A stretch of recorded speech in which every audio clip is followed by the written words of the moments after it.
Alright folks, what's going on? Welcome back to the channel. Pleasure to see you, as it always is. How did we get on today? Personally, I done quite alright. Managed to get that treble. Rublev, Lehecka, Draper. I had a feeling the day of redemption was upon me. Got me own back for Djokovic letting me down yesterday. Look, pretty standard day, fairly easy, same as yesterday and the day before, apart from the Djokovic one. We nailed every one of these, we really did. Not only did I get the three that I had a bet on, but I mean, Berrettini beat Griekspoor, Alcaraz beat Lucanardi, just about in the end, but we'll touch on that in a moment. Lehecka beat Marzan, Daniel Medvedev beat Zizou Bergs. Yeah, we'll touch on that too, obviously. Jack Draper absolutely bullied Christopher O'Connell. Andrei Rublev beat Nuno Borges. Yeah, get in. And Demon beat Botic van der Sandschulp. And not only did we predict all of those, we also predicted the walkover for Medvedev and Felix Auger-Aliassime. So Felix got the walkover in that one. Let's talk about these quarter-final matches, eh? Got a couple out in Rio at the moment, not all of them, but we'll touch on them towards the end. Seem to be doing pretty well over in Qatar, so as always, this is still going to be the main focus. Before we get into them, I'm going to ask you to like the video, if you would. I'm also going to ask you to subscribe to the channel, if you'd be so kind. We do go all year round, every day, on the tennis over here, so do yourself a favour, do me the favour. I appreciate each and every one of you. Right then, let's get another, innit? Let's get them again, boys. Who we going for today? First off, in Qatar, we've got four of the best today. I thought I'd mention every one of these is going to be a cracker. Thursday is my day off. I'm going to get to watch every single one of these. I can't wait. Opportunity beckons. Who's it going to be? Who's it going to be for us today? First off, we've got Andrei Rublev, Alex de Minaur. Head to head, 4-3 to the Demon. Now, these are always very close games. I know you've probably watched quite a few of them yourself. We're getting de Minaur currently around 1.6 to 1.7, depending where you are in the world and what you use. Start with Rublev. Look, I'm buzzing. I'm really happy Rublev beat Nuno Borges. I had a feeling he would, but I was really, really happy with what I've seen.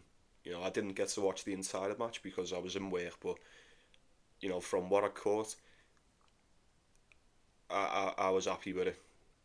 I thought he played well enough against Bublik, even though Bublik weren't exactly in the best of form. Well, nowhere near the best of form, if we're being honest.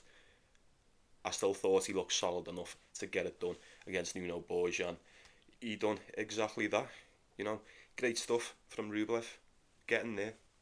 I said it, didn't I? We are witnessing very slight improvements. Even if they are just that, there's still improvements. Back-to-back quarter-finals for him now. Sound, get in. Like I said yesterday, when Rublev's playing at his best, there's there's not many that he doesn't beat. There's not many people that he can't beat either. It's just, it's still too soon, isn't it? It's still too soon. It's all well and good playing the way you do. You know, you've beat Bublik, fine. You beat Nuno Borges. So far, you've beat Fabian Marzan this season. You've beat Zhang. You beat Basilashvili. You beat Christopher Eubanks. You couldn't beat Hurkacz. You couldn't beat Kovacevic. You couldn't beat Joao Fonseca. You couldn't beat Fabian Marzan. I think it's very safe to say, although I would love Rublev to win this match, he has not faced anyone playing nowhere near as good as Alex de Minaur yet. Not yet this season. This is probably the worst type of opponent that he could come up against. You know, in his current situation, if you ask me, Alex de Minaur has been, let's just say it, one of the best so far this season. He has one of the most consistent. Not only has he been one of the most consistent, he's fucked everybody up, basically. Some have been a little bit closer than others, admittingly. He's he's barely dropped a set to anyone. Obviously, he got beat by Alcaraz in the Rotterdam final. We remember that very close game. It was 2-1. But that being the only game you've lost amidst pretty much all the rest, and you may be looking at some of the opponents going, yeah, you know what, like we expect de Minaur to win all these games, and rightly so. But the fashion in which he's winning these matches, it is that of a top 10 player. It is, and we know Rublev is most definitely a top 10 player when he is playing his best. But hey, look, he may turn up tomorrow, and it could very well be the resurgence of Rublev, and we're witnessing it now. I just don't think I'm brave enough to take him. I wouldn't be willing to bet that he beats Alex de Minaur tomorrow. I wouldn't. If recent games had anything to go off, I think it would be safe to say that this could very well be a close one. 3 sets, maybe. It could well be. Have a look at the total. Maybe take the 22.5. I like the 22.5. That seems to be the sweet spot, doesn't it? Very, very doable. I'm not too sure. At 1.6, 1.7, I would have to take Alex de Minaur to win this one. If I was betting it. I don't think I will, but you'll have to let me know your thoughts on this one. Look, I'd love Rublev to win, and it's not against the Demon because I love him too, but Rublev needs this. He needs this. If he can get just this one win against the Demon, even if he loses in the next game, it won't matter. This win will be huge for Rublev, providing he can pull it off. Anything's possible. He has most definitely got the potential to beat him. He's already beaten him a few times before. We know what he can do on the day. But in the current state of the game, I can't trust Rublev in this spot. Not against the Demon. Not against the Demon. If he beats him, I'll hold my hands up and say well done. Well done. He's most definitely back on the right track. But until then, I feel like I need to see it to believe it. I could only go with Alex de Minaur in that one, folks. I imagine you would agree. So we will move on to Felix Auger-Aliassime, Daniel Medvedev. Look at the head-to-head on this, man. 7-1 to Medvedev. Lord have mercy. Funnily enough, that one win for Felix, you should remember, was actually in the Olympics last year in Paris. I think that was the first game they played that wasn't on the hard court as well. Let me just double check. Yeah, that's right. First time off the hard court. Felix done him in straight sets. Although, I don't know about you, but Paris Olympics 2024, that does seem around the time where Medvedev was either slipping into what he's become right now, or maybe already halfway through transitioning towards. So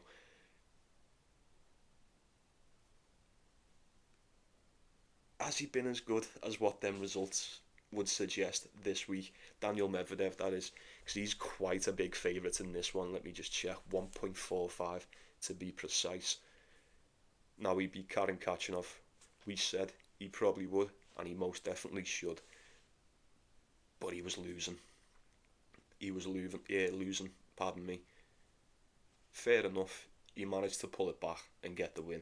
That's always good. But I said it before the match, and my thoughts remain the same after I watched it. It doesn't mean much to me. It doesn't. Getting a very sloppy win over Khachanov at this point, I can't take nothing from that. Even more so with the Zizou Bergs match, you might be looking at the results. If you didn't watch it, you might be going, oh my god, he absolutely pasted Zizou Bergs today. And on paper, yeah, he did. 6-2, 6-1. That's it. That's quite the beating. That's quite the arse beating, if you'd ask me. But what did we say about this? I said it about the Khachanov. the Kachanov match, pardon me, and then I had Zizou Bergs on the double with Djokovic. He just about got past Batista Agut. We said it, didn't we?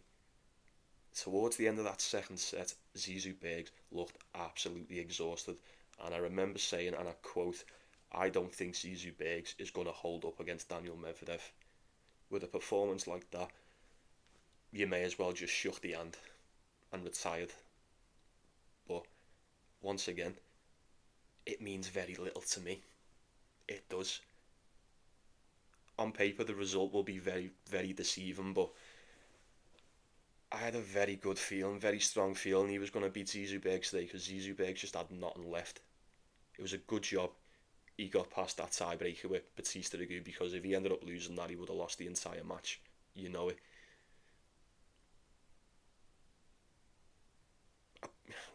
You know, touching on Felix, what do I always say? If someone's give you no reason to go against them, why would we go against them? It's, how much longer are we going to keep going back to that game with Davidovich-Fokina? How long until we can accept it that that was just a one-off, albeit a very bad one, a very bad beat? You can't escape the fact, but he was so good leading up to that. He won the final in Adelaide. He beat Struff in the first round, and then that happened against Davidovich-Fokina. But Davidovich-Fokina done the exact same against Mensah, didn't he, the game after? So maybe that's just one of them fucking weird things that happens. I don't know. I can't explain that. But not only was he really good leading up to it, he's been fantastic ever since. 2 titles, and it's only not even the end of Feb yet. We said it about Alex de Minaur. He's been one of the best players so far this season, but realistically,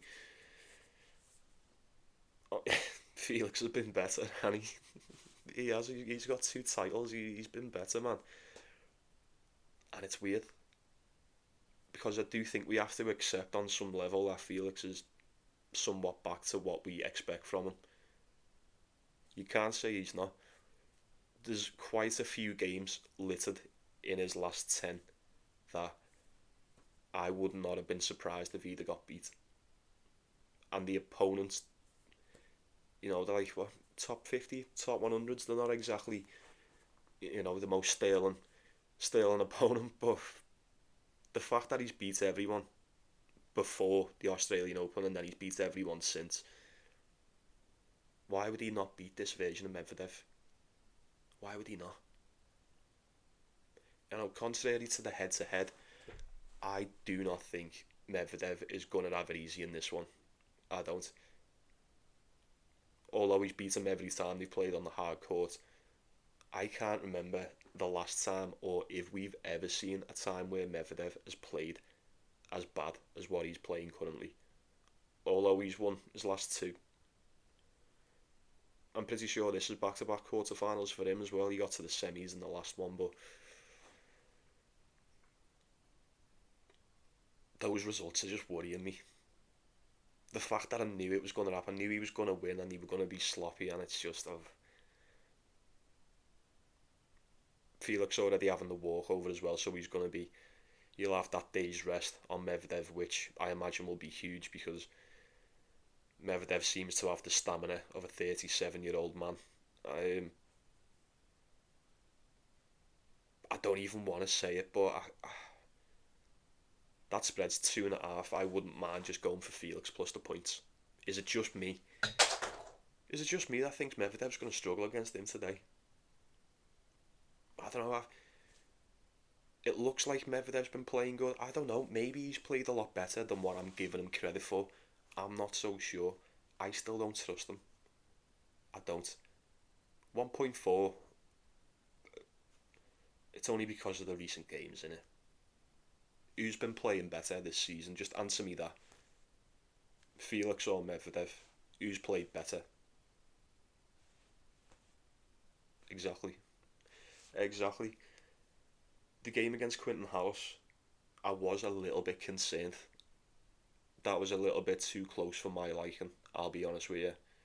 He got it done, nonetheless, that's all that matters, but he was shit on the break points in that. He was fucking crap on the break points. I think he only got like 2 out of 10. Correct me if I'm wrong, don't quote me on it, you can check yourself, but very, very poor. Medvedev's, even though I've said I don't really rate the past 2 wins, you know, he's converting over half of the break points that he's facing, so there is that. Statistically, he's edging it out on the first serve percentage. Felix only just on the second serve. I think it's going to be tight. There's been nothing to suggest Medvedev is just going to drill this version of Felix. I say this version of Felix, this is what always happens. We hype him up, we trust him, and he puts in an absolute shitter. I've seen it happen too many times before. It shouldn't happen again. Plus 2.5 should be good. I think Felix would take a set. You know what Medvedev's been like? Agility wise, I feel like Felix has got it in the bag. No question about it. My point is, I just can't trust Medvedev. I'm not going to waste any more of your time on it, folks. We've already sat on that for God knows how long, and we've still got nowhere. Yeah, Felix plus the points. Anyone? Is that just me? Am I just really underestimating Daniel Medvedev currently? I don't know. Maybe this is the point. Maybe this is the point in time where he finds a bit of form. He's got 2 wins. You know, he thinks he's performed a lot better than he has, or maybe he's performed a lot better than what I think he has. Either way, you want to take it. I would be shocked if he just destroys Felix today. I don't think he will. I think it'll be close. Maybe a set apiece, and then we'll take it from there. But Felix has been better. And you know he has. He has. You just don't want to admit it. But we'll move on to Carlos Alcaraz, Lehecka. Alcaraz, big favourite. Beat him once before, a couple of years ago, on the grass. 1.25 to be precise. I can't believe Alcaraz dropped that second set to Nardi today. Like, did anyone watch that? He pumped him in the first set, and then I think he was up 4-1 in the second. And then, next thing you know, Nardi's won it 6-4. Now, once again, I was in work. I didn't get to watch the entire thing. So you'll have to tell me. That's either one impressive second wind from the Italian, or one hell of a lapse in concentration from the Spaniard. You let me know in the comments. I'd be willing to take the latter. Alcaraz 4-1 up to Nardi, and no disrespect to Nardi, none at all, but Alcaraz 4-1 up and then lose it 6-4, that's fucking nuts. Wonder what the live odds would have been there for him to win that second set. That's insane when you think about it. Great stuff. That's true resilience, that in. Fair play to him there, but he got so close yet so far, because Alcaraz ended up beating him anyway. Lehecka, our boy, he's been doing bits for us. All tournaments, got it done again against Fabian Marazin. It was close enough in that first set. We got halfway through it, you know, the further into that first set we got, the tighter them games got as well. You just knew a break was imminent when it was about 3-3, 4-3. Yeah, both of them looked quite breakable. I'm not gonna lie. Lehecka, obviously being the better of the two, edged that first one out 6-4 and then just pummeled him in the second. He continues to amaze. How good has Lehecka been all year, folks? Just, you know, let's just show some appreciation to him really fast. He's been unbelievable. I think we've won like every bet so far on Lehecka. Don't quote me on it. You can check if you want. I might check myself, but he's barely lost the game. This spread's 4.5, you know. It's 4.5, and I know it's Carlos Alcaraz, and I'm pretty sure I seen someone in the comments saying he took Carlos Alcaraz minus the 5.5. Did that come in by just the half? I think it did. Well done.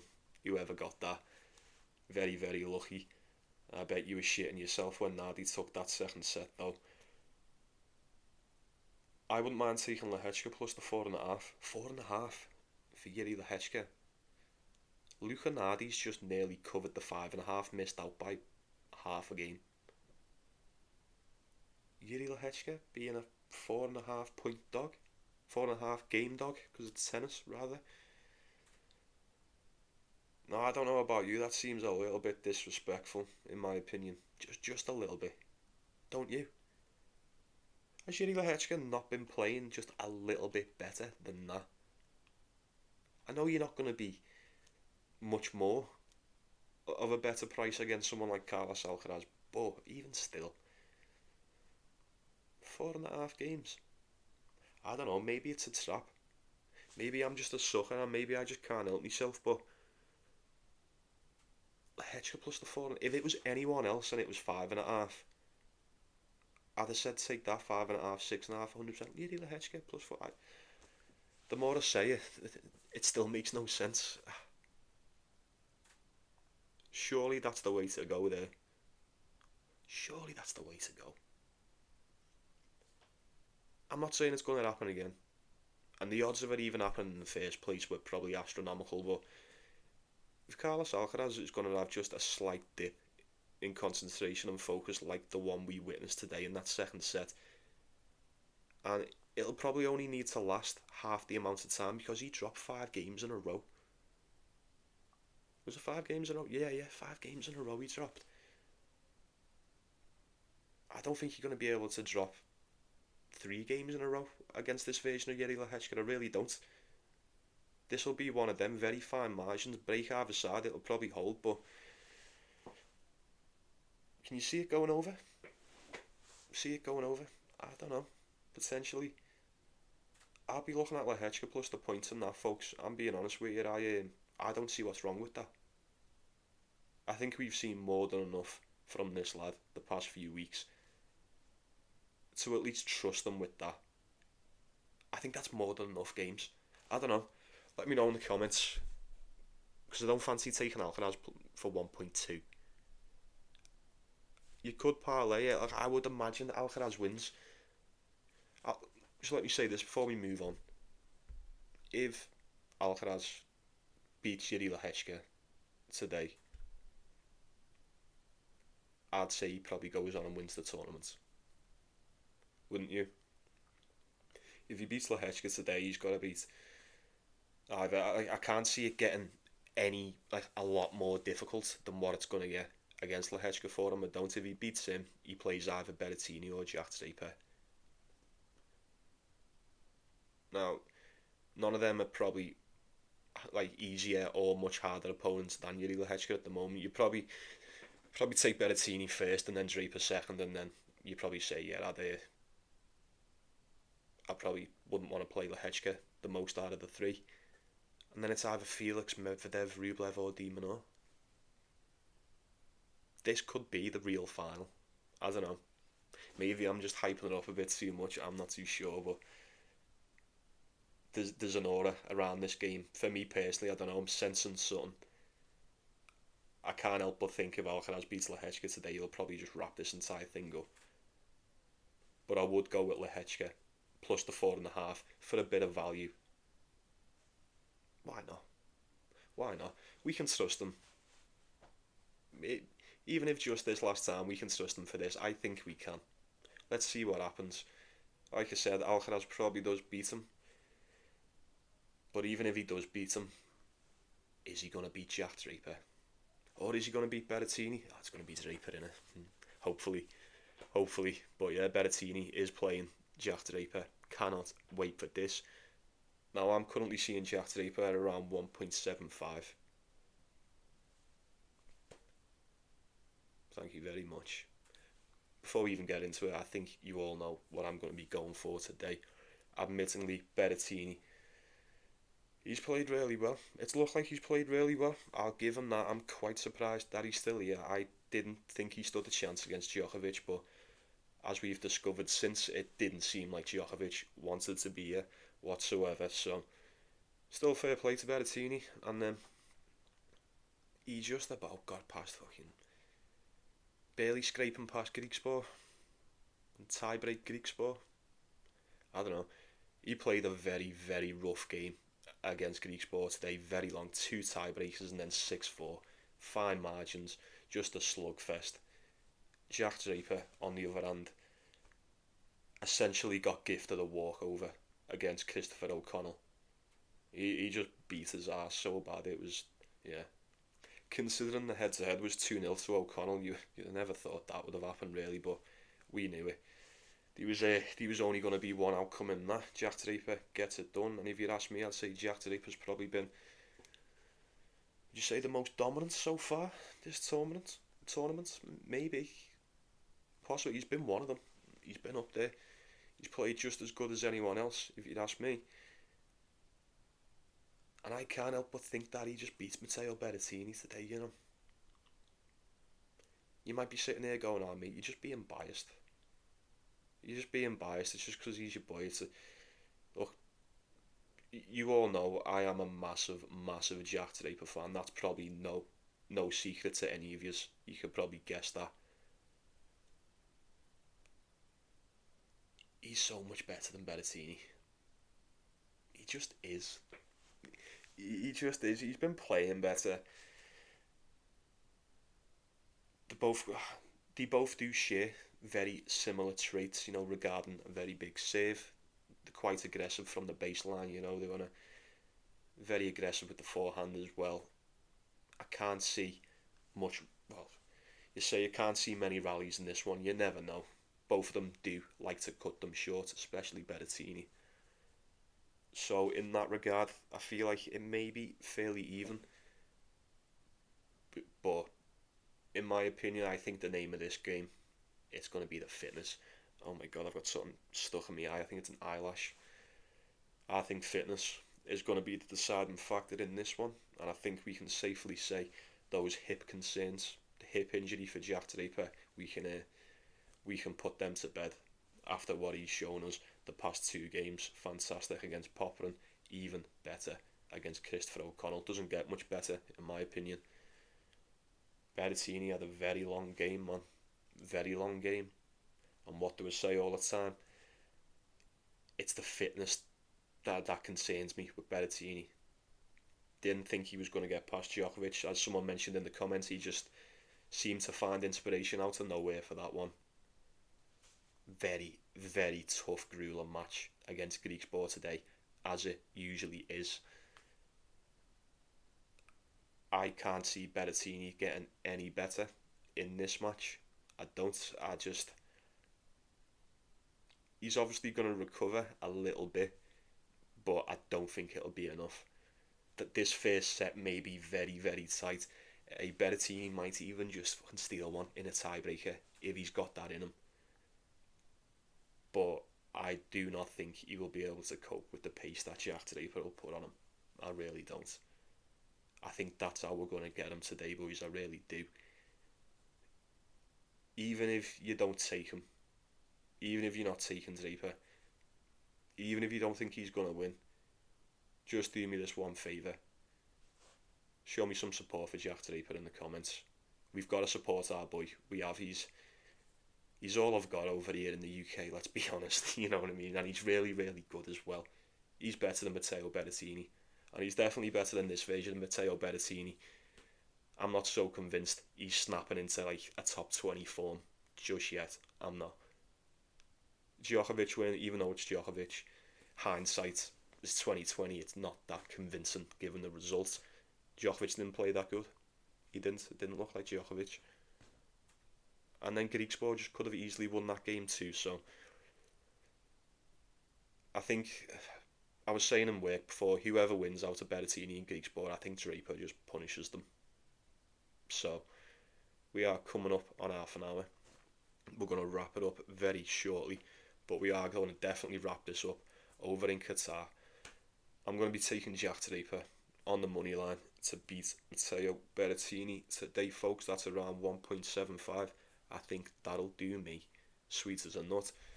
And then touching on Brazil really quick once again, as has been the case all week, there's nothing that I like Alexander Muller's playing Echeverry. I could only take Echeverry in that. Although Alexander Muller did beat Joao Fonseca yesterday. Fonseca was clearly just exhausted from that title run, wasn't he? So I'm not having that. Echeverry thrives on the clay. I would be having a little lean towards him, so let me know on that. And then we've got Cerundolo once again against Luca Darderi. Now he's 1.3, quite a big favourite there, but realistically, Cerundolo should be beating him, shouldn't he? He had a fairly decent game against Fonseca. Fonseca just looked unplayable, so there's no shame in losing in the final to the better player, in my opinion. But so we've got Son. Like I said, I know we've barely touched this one, but you can't blame me. Qatar's been well better than this tournament, hasn't it? 10 times better. Echeverry and Cerundolo will get you plus money. Food for thought, folks. Food for thought. Let me know in the comments. Get involved. Stay involved. Share with the group. Don't be shy. Very well. I'll be saying good night to you then, folks. As always, like and subscribe. I appreciate you spending the time. Been a long one, even though there's only a few games, but you know what? I quite like talking to you, don't I? So what are you going to do about that? Take it easy. Take care of yourself. Take care of one another. Let's go again today. We'll get him again, I'm sure we will. Fingers crossed. Let me know what you're going for. Enjoy the tennis. Let's go get that cash. See you tomorrow.